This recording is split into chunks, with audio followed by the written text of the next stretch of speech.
udah usia-usia 40 tahun ke atas, yang mau tulang-tulang yang kuat, satu hari cukup makan 1 siung saja. Bagi Anda yang punya masalah di jantung, ya, udah ada sebulan itu selesai. Masya Allah.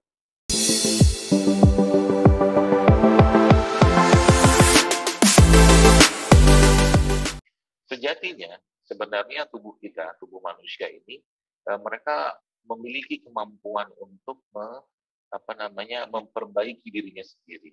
Ya. Namun ada beberapa hal yang akan saya sampaikan nanti yang di situ sebenarnya kuncinya sebenarnya. Kalau kita sudah pakai ibarat kata kita masuk gedung yang besar dengan kunci yang cukup banyak gitu kan, tapi kita punya kunci utamanya gitu kan, maka itu sudah boleh dibilang itu sudah setengah dari perjalanan kita masuk gedung tadi. Ya. Maka kalau kita bicara tentang kesehatan atau mungkin kenapa saya sakit atau mungkin kenapa tubuh saya bermasalah segala macam, maka poin dasarnya adalah kita harus mengerti dulu bahwa Allah menciptakan tubuh kita dalam keadaan yang seimbang. Ya. Allah menciptakan tubuh kita dalam keadaan yang seimbang. Seimbang itu seperti apa? Ya, contohnya mungkin ya, kalau kita bicara tentang sel dalam tubuh kita, sel-sel atau elektron dalam tubuh kita itu semuanya berpasangan. Ya, semuanya berpasangan. Mungkin kita pernah mendengar kata-kata atau kalimat radikal bebas atau mungkin oksidan atau oksidasi. Nah, sebenarnya mereka itu punya peran dalam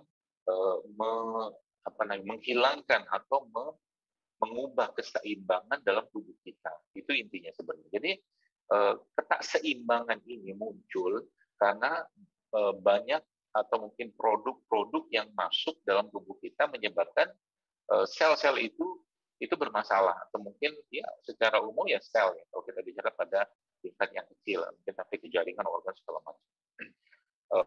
Jadi ada yang membuat bermasalah. Maka poin pertamanya, jadi kalau kita sekarang, saya berapa kali ada orang bertanya ke saya, kemarin kalau pas lagi di mana gitu, lagi di perjalanan ada bapak-bapak tanya, dia tanya ke saya begini, dokter maaf mau tanya, ini obat buat asam urat gimana deh? Itu kan herbal gitu kan, dia tanya begitu.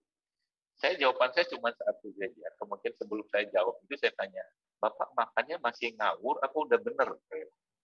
Makannya masih ngawur atau udah benar? Dia langsung senyum dan dia katakan ke saya, ya masih gitu sih dok, dia bilang gitu kan, makannya begini, begitu segala macam. Sambal. Jadi poin pertamanya teman-teman sekalian, kalau kita mau memperbaiki atau menjaga kesehatan kita adalah remove the bad, remove the bad.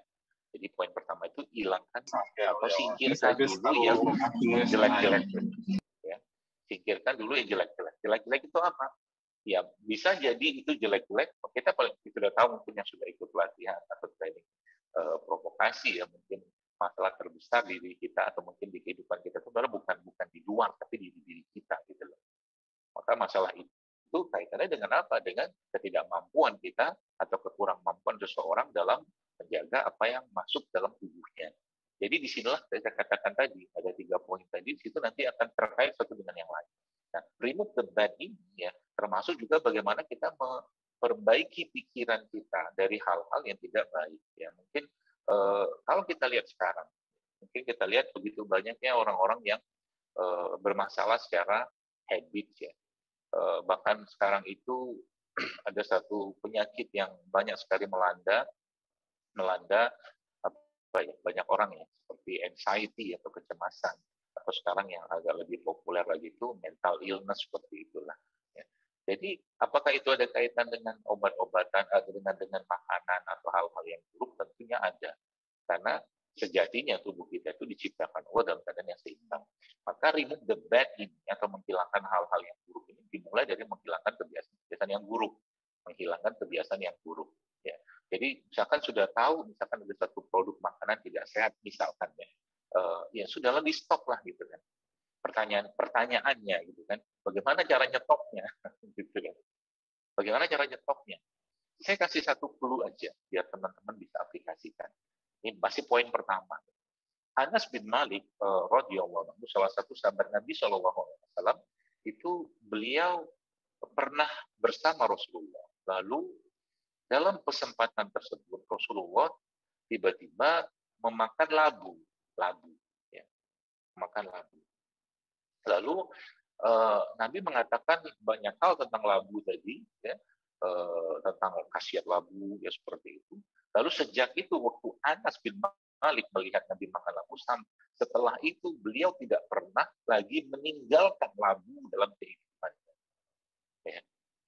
Jadi poinnya adalah bisa jadi kita mau mengajak seseorang untuk hidup sehat, misalkan ya, untuk makan sehat, dia nggak mau gitu kan. Tapi ketika itu dilekatkan dengan apa namanya ya, dengan keimanan seseorang atau keimanan yang dia yakini, kita sebagai Muslim tentunya, ya maka itu sudah menjadi bangunan yang sangat kokoh, ya, menjadi bangunan yang sangat kokoh.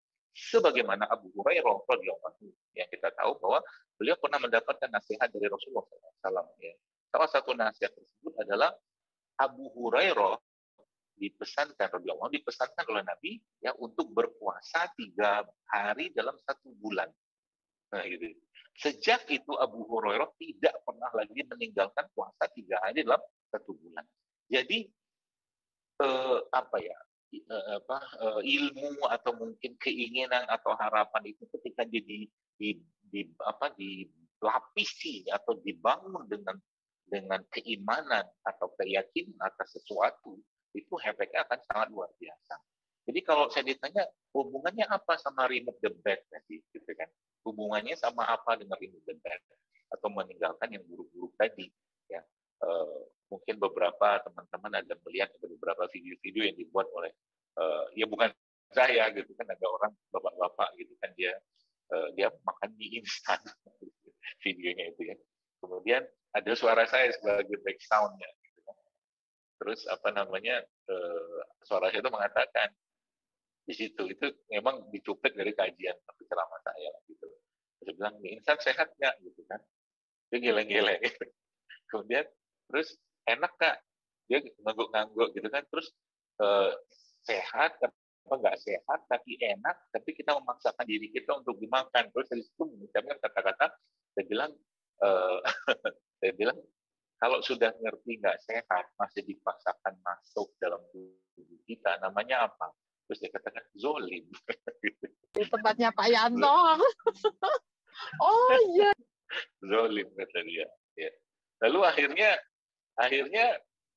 yang lucu itu di sesi video itu terakhir itu dia ada kalimat saya yang lain, saya lupa itu di situ apa. Akhirnya dia mengubah mie instan tadi itu, nggak sebut merek. Kayaknya Mas Pras sudah sebut merek, nggak apa-apa. Yang jelas dalam waktu saya kemah orang tua orang tua murid lah gitu kan, saya bilang kita tuh mau datang ke tempat yang sehat, ke tempat yang bersih, ke tempat yang asri, yang makanan yang benar juga lah. Jangan terus makan kayak begituan, saya bilang gitu kan. Sampai kapan kita mau kayak begini? Masya Allah, akhirnya berubah semua. Ada lagi yang bawa merek yang tadi Mas Pras tulis. Seperti itu. Lalu ya kembali ke tadi gitu kan. Akhirnya kalau ditanya hubungannya sama remove the bad itu apa? Simple aja, satu hal simple. Kalau kita, ya Nabi juga menyatakan atau Nabi bersabda sebuah hadis, innamal a'malu binniyat, bahwa semua amal itu tergantung pada niat. Maka bagaimana sebuah aktivitas kesehatan atau hidup sehat itu bisa bernilai ibadah di sisi Allah? Baliknya ke niat kan, gitu kan? Jadi ketika seseorang itu meninggalkan yang nggak sehat karena Allah, dia dapat 2 pahala, dapat dua poin. Poin pertama secara fisik dia dapat, poin kedua secara ruhiyahnya dia dapat karena dia melakukan itu karena Allah gitu. Jadi niatnya apa? Niatnya adalah bagaimana dia mau mengembalikan jasad ini kepada Allah yang telah menciptakan dengan sempurna dalam keadaan yang baik, bukan mengembalikan jasad ini kepada Allah dalam kondisi yang berlimpah penyakit. Malu kita sama Allah. Itu aja, simple kok. Kita sudah diberikan kesempatan luar biasa makan sekian banyak. Ya waktu ngembaliin gitu kan, ngembaliin jasad itu dalam kondisi yang bagus juga gitu loh. Bagi yang mungkin sudah punya cucu mungkin ya, atau mungkin sudah punya anak yang cukup banyak, kan pengen tuh gendong cucu, lihat anak di rumahnya gitu kan. Bukan malah anak-anak itu katakanlah sibuk ngurusin kita bukan kita sih, ngurusin si orang ini gitu loh. Gara-gara si benda tadi itu. Kan Masya Allah gitu. Saya ngelihat kemarin, Masya Allah, ngasih, ini intermezzo sedikit ya. Saya kemarin, ini bisa ditiru ini resep. Saya bertemu dengan istrinya seorang bapak, yang bapak itu kawannya bapak saya. Umurnya 82 tahun, dan dia kalau jalan, itu nggak kira-kira jalan. Nggak pakai kilometer, tiba-tiba hilang, jauh berkilo-kilo dari rumah dia. 82 tahun, subhanallah. Terus saya langsung, kalau saya ketemu orang kayak gitu, saya langsung tanya sama dia, ini orangnya makannya apa? Dan ternyata rahasia makannya sederhana. Yang pertama, kalau mau catat, yang mau tulang-tulang yang kuat, yang mau bisa jalan sampai tuanya terus-menerus gitu kan. Itu yang pertama, dia selalu mengkonsumsi bawang putih. Ya, bawang putih yang direndam dalam madu selama 40 hari. Ya. Jadi bawang putih beberapa siung gitu, mungkin yang 30 siung ya, mungkin masukin dalam madu, tutup selama 40 hari, itu dipendam, nanti 1 hari cukup makan 1 siung saja. Ya.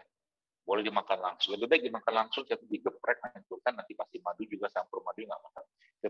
Kita tahu bahwa bawang putih itu ya, kalsiumnya, ya, kaliumnya, ya dia punya antioksidan yang sangat luar biasa. Ya. Itu resep yang pertama yang dia lakukan.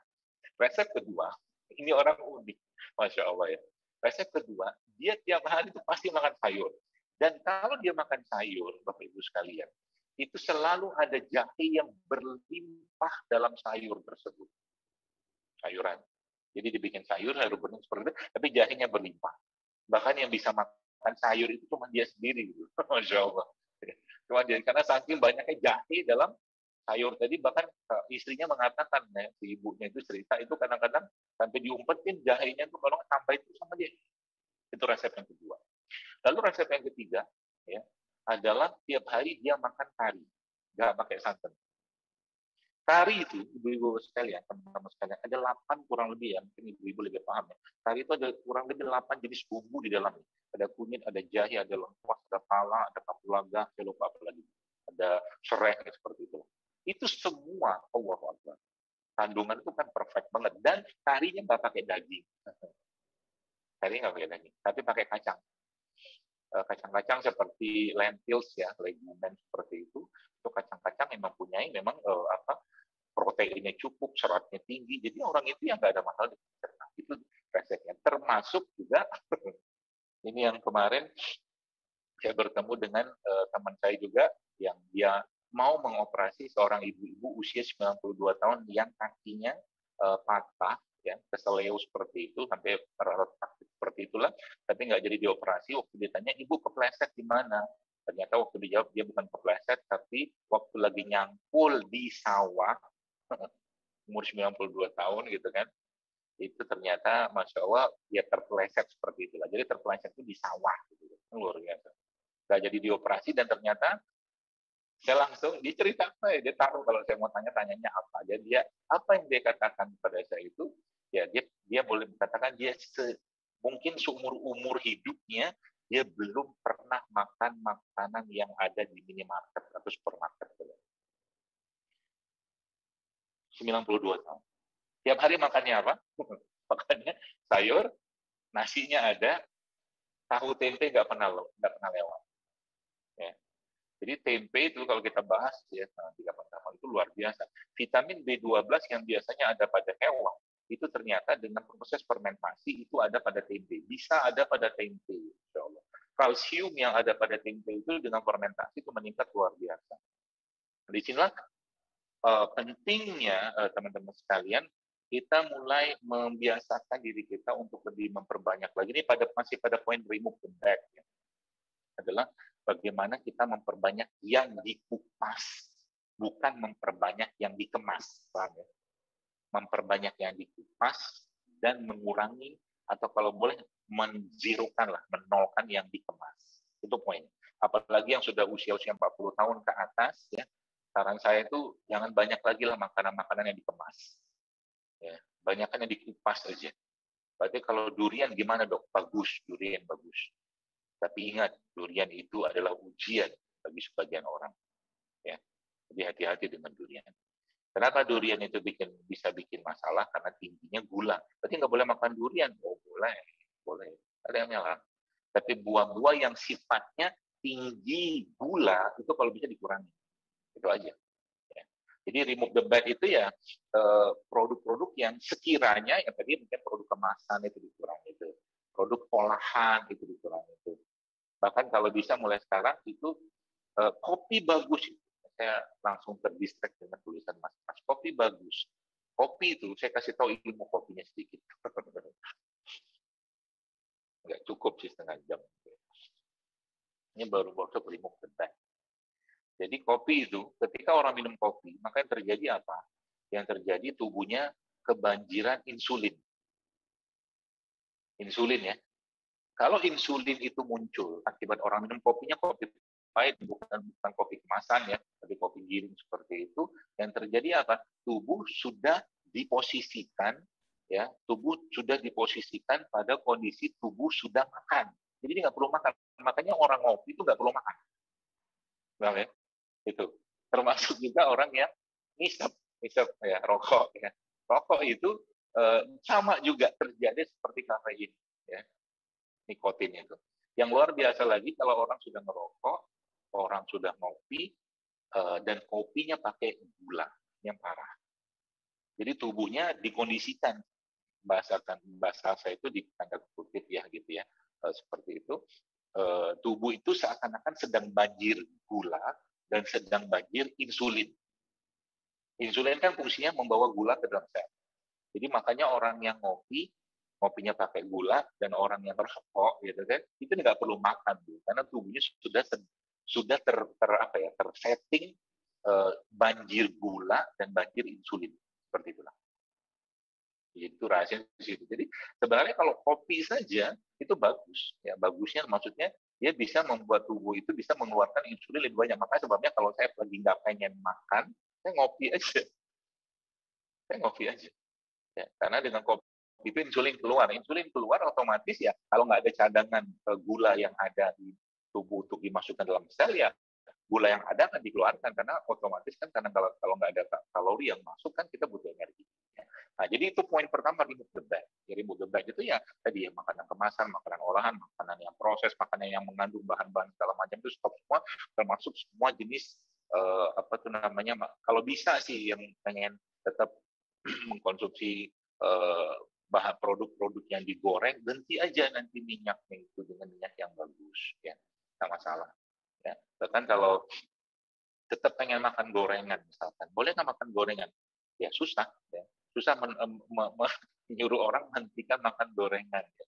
Orang Nabi Adam aja, ya subhanallah ya, takdir Allah ya, itu kan kalau kita belajar dari Nabi Adam itu kan, atau dosa pertama anak manusia ini kan kaitannya bukan dengan apa-apa, tapi dengan makanan.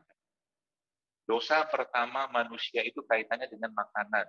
Banyak yang tidak tahu bahwa sebelum Nabi Adam itu, waktu setelah Nabi Adam itu diciptakan Allah dalam bentuk raganya atau fisiknya saja, dan Allah belum meniupkan ruh ke dalam Nabi Adam, iblis itu atau setan, iblis ya, itu masuk ke dalam tubuhnya Nabi Adam dan melakukan penelitian. Itu ada hadis. Dan didapatkan 7 kesimpulan dari iblis tentang sosok Nabi Adam itu. Iblis bilang apa dalam penelitiannya tadi? Bilang ini manusia akan banyak masalah dengan emosi. Ini masuk manusia ringkih, ini makhluk ringkih sekali, dia bilang, rapuh. Ini manusia akan banyak masalah dengan perutnya, gitu kan? Dan ada 7 kesimpulan itu yang dilakukan iblis ini, ya keren sih, maksudnya bisa neliti kayak begitu. Jadi iblis ini kalau mau dinobatkan, bisa dinobatkan jadi bapak riset internasional, seperti itu. Yang paling seru itu sebenarnya kalau belajar dari kisah Nabi Adam ini ya, itu masya Allah keren sekali. Jadi iblis itu bisa membuat Nabi Adam memutuskan untuk makan buah dari syajaratul khuld. Di surga itu kan pohonnya banyaknya minta ampun. Allah cuma pesan jangan deketin pohon itu gitu. Kok tiba-tiba Nabi Adam deketin pohon itu, kok tiba-tiba juga ada iblis di surga gitu. Kan aneh. Kalau mau diolah di situ gitu kan. Jadi yang luar biasa lagi, janji yang disampaikan iblis kepada Nabi Adam kalau dia makan atau Nabi Adam alaihissalam memakan buah itu kan janjinya palsu. Apa yang Nabi Adam apa yang iblis bilang sama, kalau kau tidak makan buah itu, maka kau tidak akan kekal di surga. Itu janjinya. Kan bohong tuh. Terus janji yang kedua apa yang disampaikan iblis? Kalau kau tidak makan buah pohon itu, maka kau tidak akan jadi malaikat. Udahlah janjinya bohong, nggak benar, tapi Nabi Adam memutuskan untuk memakan buah tadi. Pertanyaannya, ya apa ya? Ya bukan pertanyaan. Jadi kesimpulan keduanya memang Masya Allah ya, iblis itu boleh jadi bapak marketing internasional. Canggih banget ya. Janjinya salah, tapi bisa diambil oleh si Nabi Adam alaihissalam. Masya Allah. Seperti itu. Nah, remove the bad. Jadi mungkin makanan-makanan yang kayak minyak tadi Anda boleh ganti dengan minyak-minyak yang sehat. Ini masuk poin yang kedua ya. Jadi yang the bad itu di stop semua dulu gitu kan. Makanya sekarang ada istilah clean eating atau eating clean kan banyak banget tuh. Dan itu Masya Allah Bapak sekalian, saya kemarin tuh beberapa waktu yang lalu ada bertemu dengan, bukan bertemu lah, ada ya seorang penggiat sosmed juga lah. Dia kena penyakit lambung atau penyakit mah, GERD ya seperti itulah. Dan itu dana yang dia keluarkan untuk berobat itu sudah bukan angka kecil lagi dan nggak selesai. Tapi ternyata ya, alhamdulillah, Masya Allah, bismillah gitu kan, saya kasih saran ke beliau untuk memperbaiki lambungnya tadi, itu ternyata ya simple banget. Ya, saya cuman dia stop yang nggak benar itu, terus saya suruh dia minum apa, air tajin ya, tahu ya bikin air tajin ya, bukan air cucian beras tapi air tajin ya. Itu air tajin ditambahkan dengan madu, tambahkan sedikit dengan probiotik ya. Itu ya boleh juga yang merek itu kalau yang Mas tulis ya. Tapi ini yang nggak semua orang bisa mendapatkan. Jadi atau air tajin atau air singkong juga bisa. Ya, air tajin singkong juga bisa. Ya. Dia minum itu ditambah dengan kolagen. Kolagennya saya sarankan diberikan atau didapatkan dari sumber seperti gamat, tripang atau timun laut. Ya, kalau bisa dapatkan sarang walet lebih bagus lagi. Jadi air tajin dikasih sarang walet ya, atau tripang tadi yang cair juga boleh, dan campur dengan madu dan probiotik itu ternyata ya udah ada sebulan itu selesai. Masya Allah. Ya, jadi yang kedua ya, kalau tadi remove the bad, yang terus setelah yang bad ini jelek gitu kan, termasuk situ remove the bad ini salah satu cara yang kita lakukan dengan cara berpuasa. Ya, kalau sekarang punya katakanlah pengobatan kesehatan barat menyebutnya sebagai intermittent fasting. Sebenarnya puasa sunnah itu jauh lebih dahsyat daripada intermittent fasting. Saya pernah nulis tentang itu juga, bahwa puasa sunnah yang diajarkan Rasulullah dalam Islam ya, misalkan yaitu boleh dibilang feeding state-nya kita, waktu makan kita itu sempit sekali. Mari kita hitung. Katakanlah orang bersahur itu pada pukul 4 subuh. 4 subuh dia sahur. Kemudian dia berbuka pada pukul 6. Itu kan 14 jam. Lalu masuk maghrib. Maghrib ke isya katakanlah ya jam 6 sampai jam 7, jam 8. 2 jam itu berapa kuatlah dia bisa makan. Kita sebutnya feeding state-nya di situ. Feeding state-nya di 6 sampai 8 tadi. Kan nggak bisa banyak juga makan sebanyak itu di 2 jam tadi. Nah, setelah 2 jam tadi ngapain? Tidur. Jadi bayangkan dalam 24 jam, ya, itu cuma dikeluarin 2 jam. Berarti intermittent fastingnya berapa jam? Hampir 22 jam. Masya Allah. Jadi kalau ini salah satu rahasia remove the bad gitu ya, kalau teman-teman ya mungkin ya karena suatu kondisi makannya nggak benar ya, maka yang bisa kita lakukan salah satunya adalah itu tadi ya, mungkin bahasa kita puasa, tapi bahasa modern itu intermittent fasting. Jadi dipersempit feeding state-nya, itu aja poinnya. Feeding state-nya disempit, jadi fasting state-nya lebih lama. Nah, gitu loh. Itu efeknya luar biasa. Dan mungkin pernah dengar istilah-istilah tentang autofagi, apoptosis, di mana sel-sel tubuh kita itu makan yang jelek-jelek segala macam. Itu hanya terjadi dalam kondisi tubuh yang berpuasa atau dilapangkan. Nah, masuk poin yang kedua, setelah remove tadi ya, ya sudah dibersihkan ya, yang jelek-jelek, fill with the good things lah, dengan standar halalan toiban seperti itu. Jadi lemaknya diganti lemak yang baik. Dia biasanya makan lemak yang nggak sehat, ya sekarang ganti dengan lemak yang sehat ya, seperti itu. Ya, contohnya kayak apa ya? Zaitun, risio, ya, alpukat itu lemak sehat gitu. Jadi mulai diperbanyak yang bagusnya. Ya, kemudian protein-proteinnya juga usahakan protein-protein yang bukan protein olahan yang kita tahu seperti malt, sosis, nugget, bakso segala macam protein olahan. Memang daging asli, tapi kita maksud adalah protein yang benar-benar protein. Nah, kalau makan ikan ya makan ikan lah, dibikin mungkin pindang atau mungkin dibikin apa sup segala macam seperti itu, protein yang sehat tanpa banyak pengolahan tapi diperbanyak bumbunya di situ ya. Nah, kemudian masuk lagi misalkan protein, kemudian karbohidrat ya, karbohidrat. Ya, dia nyebut coto Makassar. Coto Makassar itu yang paling sehatnya, kalau boleh saya bahas sedikit adalah itunya jeruk nipisnya sama air putih. Jadi kalau Anda mau makan coto Makassar, minum air putihnya banyak-banyak, kasih masuk jeruk nipisnya. Minum agak 3-5 gelas supaya Anda kenyang. Habis itu langsung pamitan, tanya berapa biayanya makan jeruk nipis tadi. Itu paling aman. Jadi menghemat juga kan. Oke? Jangan saya dikomentari. Kalau saya komentari, saya timpalin balik masalahnya. Nah, ini termasuk santan. Santan itu bagus itu Masya Allah. Ya. Bagi Anda yang punya masalah di jantung, ya, jantung itu lemak. Itu kan santan itu kan lemak hidup sebenarnya itu the best. Jadi kalau Anda punya masalah di jantung, saya sarankan Anda ini kan kelapa tua ya. Kelapa tua itu Anda ambil seperempatnya aja. Seperempat itu diambil, itu dimakan tiap hari, boleh dalam bentuk Anda camil-camil kayak begitu, ya, atau dibentuk dalam bentuk kelapa yang diparut, nanti campur dengan apa? Silakan campur apa aja, ya misalkan pale, singkong gitu loh. Ya, atau mungkin ada yang di sini orang Sumatera Utara, ada salah satu makanan di sana tuh yang sangat baik untuk kesehatan jantung namanya ita-ita. Ita-ita itu adalah beras yang direndam semalaman, beras ya, kemudian setelah direndam itu setelah kering dihancur-hancurin sudah agak hancur dia, nah dicampurkan dengan kelapa dan ditambahkan dengan gula aren. Jadi karbonya itu diganti dengan karbo yang sehat. Jadi jangan nggak makan karbo ya. Kalau saya lebih senang makan karbo. Maksudnya tetap aja makan karena kalau kita memang bukan penganut diet tertentu, nggak masalah ya. Jadi silakan aja. Tapi kalau apa tuh namanya konsepnya itu jangan ya Allah udah menciptakan makan aja tapi makan yang benar gitu loh ya seperti itu. Jadi ada protein, ada karbohidrat ya, ada lemak tadi sudah dijelaskan ya.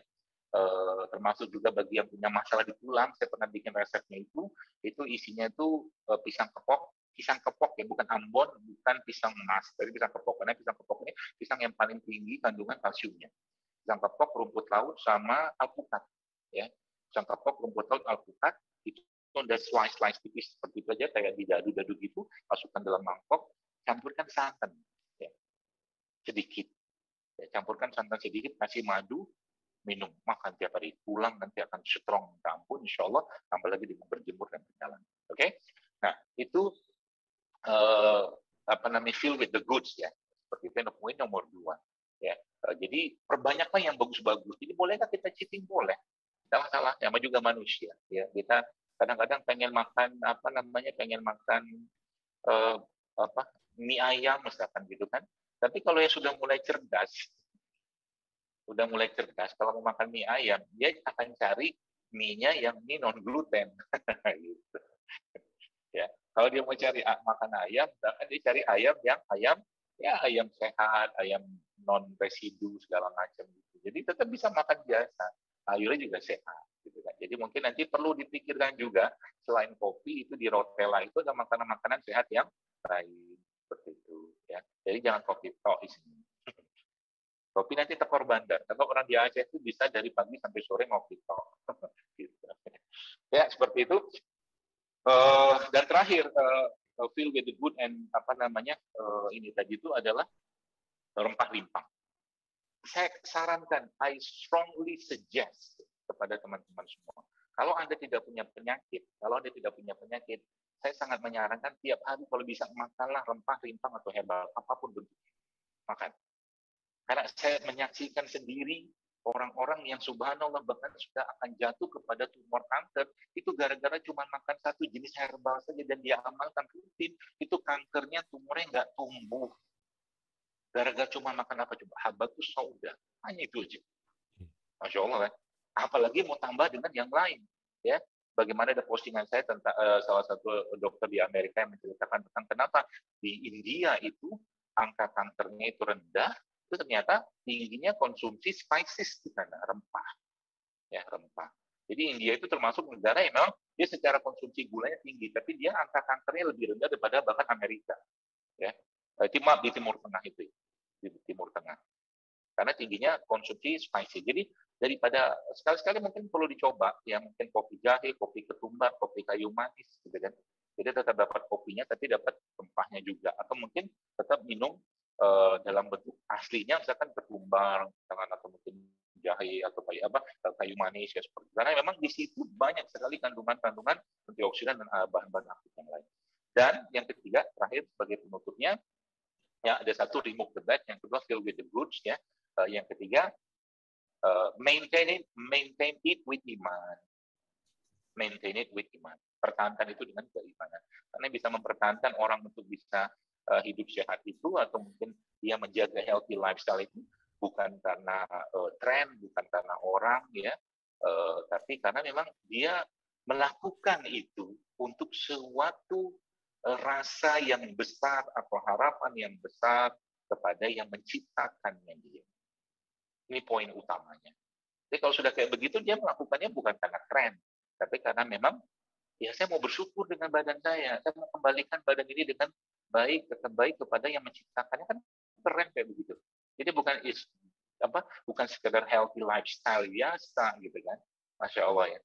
Jadi nanti kembali pada Allah itu dalam keadaan kan asik loh, bagus sekalian. Bayangkan misalkan ya kita akan tua semuanya ya, saya juga Bapak Ibu teman-teman semua. Tapi kan asik tuh meninggal lagi sholatnya masih sholat sempurna, meninggal dalam keadaan membaca Quran, meninggal dalam keadaan sujud, bukan meninggal di atas tempat tidur karena penyakit yang disebabkan oleh kelalaiannya sendiri. Waliyahzubillah. Semoga Allah jauhkan kita dari berbagai macam penyakit, dan semoga Allah mudahkan kita untuk hidup sehat, dan semoga Allah ikhlaskan kita untuk hidup sehat, ya makan sehat, ya minum sehat, bergaul dengan orang yang sehat, bukan semata-mata karena tren, karena kita mau bersyukur dan berharap ridha Allah Subhanahu wa taala. Demikian mungkin